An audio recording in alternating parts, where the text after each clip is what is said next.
ನೋಡಿ, ಇವತ್ತಿನ ಸಂಚಿಕೆಯಲ್ಲಿ ಈ ಕರ್ಕ ರಾಶಿಯವರ ಮಾಸ ಭವಿಷ್ಯವನ್ನ ತಿಳ್ಕೊಳ್ತೇವೆ. ಅದರಲ್ಲೂ ಮುಖ್ಯವಾಗಿ ನೋಡಿ, ಕರ್ಕ ರಾಶಿಯವರಿಗೆ ಈ ತಿಂಗಳು ಆಗುವಂತಹ ಶನಿಯ ಬದಲಾವಣೆಯಿಂದ ಯಾವ ರೀತಿಯ ಅನುಕೂಲ, ಇದೆಲ್ಲವನ್ನ ಕೂಡ ತಿಳ್ಕೊಳ್ತೇವೆ. ತಮ್ಗೆಲ್ರಿಗೂ ಹಾರ್ದಿಕವಾದಂತಹ ಸ್ವಾಗತ.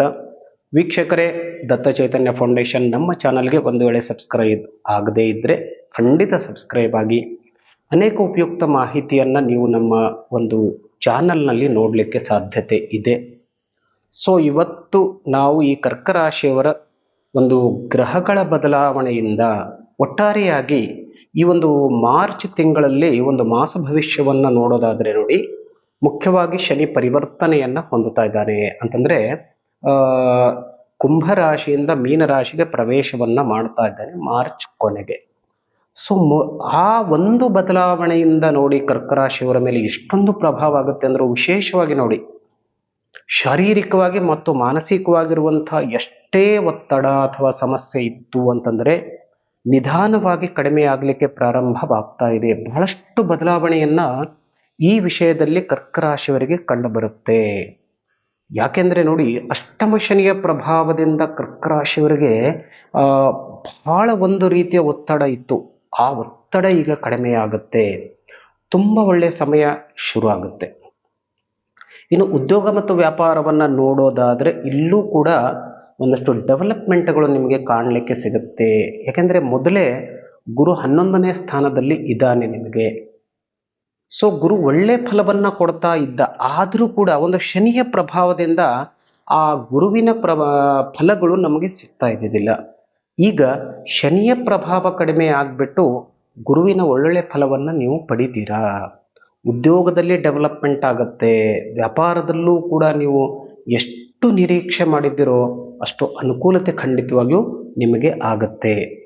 ಅದರ ಜೊತೆಗೆ ನೋಡಿ, ಈ ಮದುವೆಗೆ ವಿಶೇಷವಾದಂತಹ ಪ್ರಯತ್ನವನ್ನ ಮುಂದುವರಿಸಿ. ಒಂದು ವೇಳೆ ಅವಿವಾಹಿತರಿದ್ದರೆ ಖಂಡಿತವಾಗಿಯೂ ನನಗನಿಸಿದ ಮಟ್ಟಿಗೆ ಈ ಮೇ ತಿಂಗಳವರೆಗೆ ನಿಮಗೆ ಮದುವೆಯ ಒಂದು ಶುಭ ಯೋಗ ಖಂಡಿತವಾಗಿಯೂ ಕೂಡಿ ಬರುತ್ತೆ. ಎಲ್ಲ ಕೆಲಸವನ್ನ ಬದಿಗಿಟ್ಟು ಈ ವಿಷಯದಲ್ಲಿ ಪ್ರಯತ್ನವನ್ನ ಮಾಡಿ. ಯಾಕೆಂದರೆ ಗುರು ಒಳ್ಳೆ ಸಹಕಾರಿಯಾಗಿರ್ತಾನೆ, ನಿಮಗೆ ಶನಿ ಕೂಡ ಸಹಕಾರಿಯಾಗಿರ್ತಾನೆ. ಹಾಗಾಗಿ ತುಂಬ ಒಳ್ಳೆಯ ಫಲ, ತುಂಬ ಒಳ್ಳೆಯ ಸಮಯ ಅಂತ ನಾವು ಹೇಳಬಹುದು. ಇನ್ನು ವಿದ್ಯಾರ್ಥಿ ಜೀವನದಲ್ಲಿದ್ದರೆ, ಕಾಂಪಿಟೇಷನ್ ಎಕ್ಸಾಮ್ಗಳಲ್ಲೂ ಕೂಡ ನೀವೇನಾದರೂ ಪ್ರಯತ್ನವನ್ನ ಮಾಡ್ತಾ ಇದ್ರೆ ಅಲ್ಲೂ ಕೂಡ ನಿಮಗೆ ಸಕ್ಸಸ್ ಖಂಡಿತವಾಗಿಯೂ ಸಿಗುತ್ತೆ. ಒಳ್ಳೆ ಮನಸ್ಸಿನಿಂದ ಪ್ರಯತ್ನವನ್ನು ಮಾಡಿ, ಪ್ರಯತ್ನವನ್ನು ಜಾಸ್ತಿ ಮಾಡಿ, ಮನಸ್ಸನ್ನು ಕಾನ್ಸಂಟ್ರೇಷನ್ ಮಾಡ್ಕೊಳ್ಳಿ.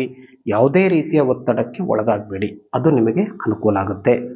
ಆಗಲೇ ಹೇಳಿದೆ, ಉದ್ಯೋಗ ಮತ್ತು ವ್ಯಾಪಾರ ಕ್ಷೇತ್ರ ಚೆನ್ನಾಗಿದೆ ಅಂತಂದರೆ ಹಣಕಾಸಿನ ವಿಷಯದಲ್ಲೂ ಕೂಡ ನಿಮಗೆ ಯಾವುದೇ ರೀತಿಯ ತೊಂದರೆ ಇರಲಿಕ್ಕೆ ಸಾಧ್ಯತೆ ಇಲ್ಲ. ಎಲ್ಲ ರೀತಿಯ ಹಣಕಾಸಿನ ಸಮಸ್ಯೆಗಳು ಪರಿಹಾರವಾಗುವಂತಹ ಸಾಧ್ಯತೆ. ಎಲ್ಲಾದರೂ ನಿಮ್ಮ ದುಡ್ಡು ಸಿಕ್ಕಿ ಹಾಕೊಂಡಿದ್ರೆ ಅದು ಕೂಡ ನಿಧಾನವಾಗಿ ನಿಮಗೆ ಪುನಃ ಬರಲಿಕ್ಕೆ ಸಾಧ್ಯತೆ ಇದೆ. ಆ ವಿಷಯದಲ್ಲೂ ಕೂಡ ಗಮನವನ್ನು ಹರಿಸಿ. ಇನ್ನು ಕುಟುಂಬದ ವಾತಾವರಣ, ದಾಂಪತ್ಯ ಜೀವನ, ಈ ವಿಷಯದ ಮೇಲೆ ಫೋಕಸ್ ಮಾಡೋದಾದರೂ ಕೂಡ ಅಲ್ಲೂ ಕೂಡ ಒಂದಷ್ಟು ಅನ್ಯೋನ್ಯ ಒಂದು ಭಾವನೆ ಖಂಡಿತವಾಗಿಯೂ ಮೂಡುತ್ತೆ. ಒಳ್ಳೆಯದಿರುತ್ತೆ. ದಂಪತಿಗಳಲ್ಲಿ ಒಬ್ಬರಿಗೊಬ್ಬರಿಗೂ ಅಂಡರ್ಸ್ಟ್ಯಾಂಡಿಂಗ್ ಚೆನ್ನಾಗಿರುತ್ತೆ. ಕುಟುಂಬದಲ್ಲೂ ಕೂಡ ನಿಮ್ಮ ಅಣ್ಣ ತಮ್ಮಂದಿರಿರ್ಬೋದು ಅಥವಾ ತಂದೆ ತಾಯಿ ಇರಬಹುದು, ನಿಮ್ಮ ಜೊತೆಗೆ ತುಂಬ ಅನ್ಯೋನ್ಯವಾಗಿರ್ತಾರೆ, ಸಾಮರಸ್ಯವಾಗಿರ್ತಾರೆ. ಅದರಿಂದ ಸ್ವಲ್ಪ ಈ ಮಾನಸಿಕವಾಗಿರುವಂಥ ಒಂದು ಪ್ರೆಷರು ಕಡಿಮೆ ಆಗುತ್ತೆ. ಒಂದು ಸಂತೋಷದ ವಾತಾವರಣ ಖಂಡಿತವಾಗಿ ಇರುತ್ತೆ. ಇದು ಕರ್ಕ ರಾಶಿಯವರಿಗೆ ನೋಡಿ. ಇನ್ನು ಸ್ವಲ್ಪ ಆರೋಗ್ಯದ ವಿಷಯದಲ್ಲಿ ಇನ್ನೂ ಕೂಡ ಅಷ್ಟಮ ಶನಿಯ ಪ್ರಭಾವ ಇನ್ನೂ ಇದೆ. ಹಾಗಾಗಿ ಆರೋಗ್ಯ ವಿಷಯದಲ್ಲಿ, ಅದರಲ್ಲೂ ವಿಶೇಷವಾಗಿ ನೋಡಿ, ಈ ಪಾದ ಮತ್ತು ಮೊಳಕಾಲು ನೋವಿಗೆ ಸಂಬಂಧಪಟ್ಟಂತಹ ಸಮಸ್ಯೆಗಳು ಜಾಸ್ತಿ ಆಗುವಂತಹ ಸಾಧ್ಯತೆ ಇದೆ. ಅಲ್ಲಿ ಗಮನ ಹರಿಸಿ ವೈದ್ಯರ ಉಪಚಾರವನ್ನು ತೆಗೆದುಕೊಳ್ಳಿ. ಬೋನ್ಸಿಗೆ ಸಂಬಂಧಪಟ್ಟಂತಹ ಸಮಸ್ಯೆಗಳಾಗುವಂತಹ ಸಾಧ್ಯತೆ ಇದೆ.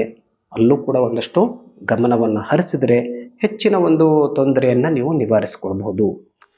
ಹಣಕಾಸಿನ ಸ್ಥಿತಿ ಉತ್ತಮವಾಗಿ ಏನೋ ಇದೆ, ಆದರೆ ಖರ್ಚಿನ ಕಡೆಗೆ ಒಂದಷ್ಟು ಗಮನವಿರಲಿ. ಖರ್ಚು ಅತಿಯಾಗದಂತೆ ನೋಡ್ಕೊಳ್ಳಿ, ಸಾಲವಾಗದಂತೆ ನೋಡ್ಕೊಳ್ಳಿ. ಅದರ ಪ್ರಭಾವ ಕೂಡ ಈ ಒಂದು ಮಾಸದಲ್ಲಿ ಇರುತ್ತೆ. ಸ್ವಲ್ಪ ಬ್ಯಾಲೆನ್ಸ್ ಮಾಡಿಕೊಂಡ್ರೆ, ಖರ್ಚನ್ನು ಕಡಿಮೆ ಮಾಡಿಕೊಂಡ್ರೆ ನಿಮಗೆ ಖಂಡಿತವಾಗಿಯೂ ಲಾಭ ಇರುತ್ತೆ. ಹಣಕಾಸಿನ ಯಾವುದೇ ರೀತಿಯ ತೊಂದರೆ ನಿಮಗೆ ಆಗೋದಿಲ್ಲ. ಈ ಒಂದು ಮಾಸದಲ್ಲಿ ಯಾವುದಾದ್ರೂ ಖರೀದಿ ಇತ್ತು ಅಂತಂದರೆ, ವಾಹನ ಖರೀದಿ ಇರಬಹುದು ಅಥವಾ ಆಸ್ತಿಗಳ ಖರೀದಿ ಇರಬಹುದು, ಇದೆಲ್ಲವನ್ನ ಖಂಡಿತವಾಗಿ ಮುಂದುವರಿಸಿ. ಯಾಕೆಂದರೆ ಗುರುಬಲ ಚೆನ್ನಾಗಿದೆ. ಏಪ್ರಿಲ್ ಮೇ ತಿಂಗಳಲ್ಲಿ ಬೇಕಾದರೆ ಶನಿ ಕೂಡ ಉತ್ತಮವಾಗಿರೋದ್ರಿಂದ ನಿಮ್ಮ ಎಲ್ಲ ಕೆಲಸ ಕಾರ್ಯಗಳು ಸುಲಭವಾಗಿ ಪರಿಹಾರವಾಗುತ್ತೆ. ಯಾವುದೇ ರೀತಿಯ ಅಡಚಣೆಗಳು ಬರೋದಿಲ್ಲ. ಸೊ ಈ ಒಂದು ಮಾಸದಲ್ಲಿ ಶನಿಯ ಸ್ತೋತ್ರದ ಕಡೆಗೆ ಗಮನವನ್ನು ಹರಿಸಿ, ವಿಶೇಷವಾಗಿ ಶನಿಯ ಪ್ರಭಾವವನ್ನು ಕಡಿಮೆ ಮಾಡ್ಕೊಳ್ಳಿಕ್ಕೆ ಪ್ರಯತ್ನವನ್ನು ಮಾಡಿ.